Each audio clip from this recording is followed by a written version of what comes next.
Well, the boy wonder. Okay, the boy wonder's got a long ways to go. All right, so but he is really progressing. He's physical.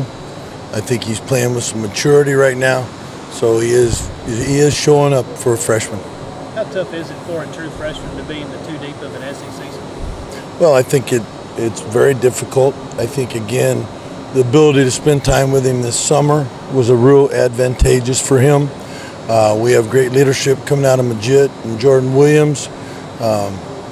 Anytime we're in a meeting setting, the freshmen have an older player sitting by them.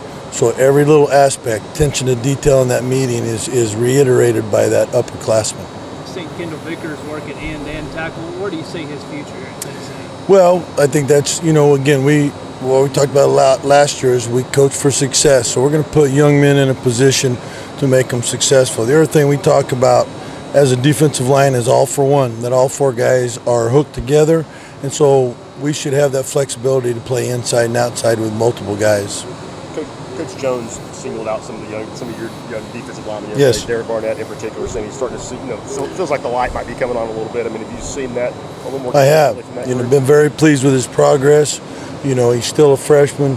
Obviously, he's making mistakes, but he showed the physicalness and the maturity that's kind of uncommon for a freshman.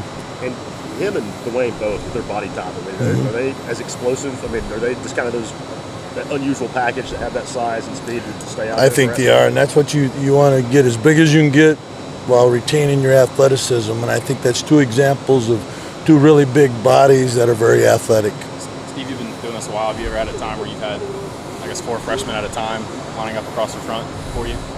No, obviously we're wearing the black stripes out there, and sometimes you look and it's all black stripes. So, I think obviously that's encouraging for the future.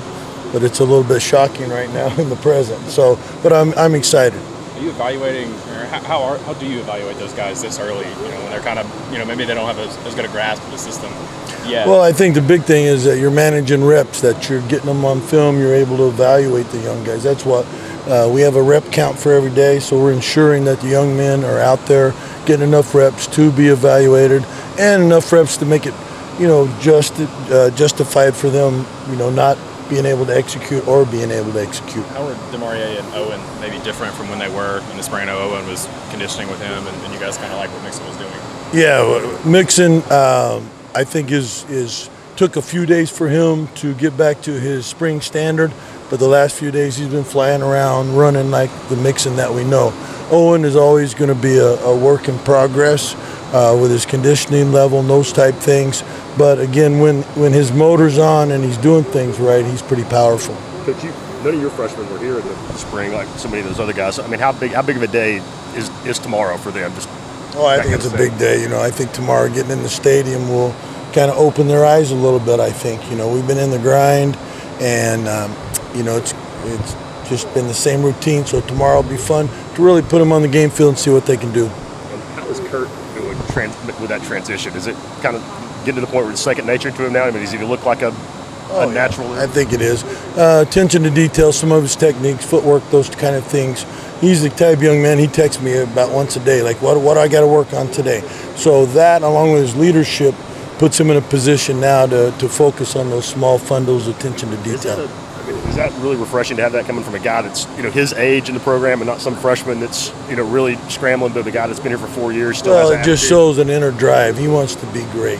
And he has leadership skills, he has maturity, he has energy, and he wants to be good. It doesn't matter. Kurt wouldn't care if you put him at offensive center. He would want to be great, and that's the type of young man he is. You and a lot of other coaches talked to him about being kind of the energy guy and the leader of his team. Is that maybe a little bit surprising considering he hasn't really almost played in 2 years? No, it was evident last year that even when he was not playing, that he was a leader and he was going to supply the energy. So it's not a surprise. How is Jordan Williams tapping to the move inside? I like Jordan Williams. I think he's done a good job as far as keeping his weight up, allowing him to play inside. I think he'll give us some real athleticism inside. And I think for him that he's getting comfortable, and he, along like Mixon, was slow to start.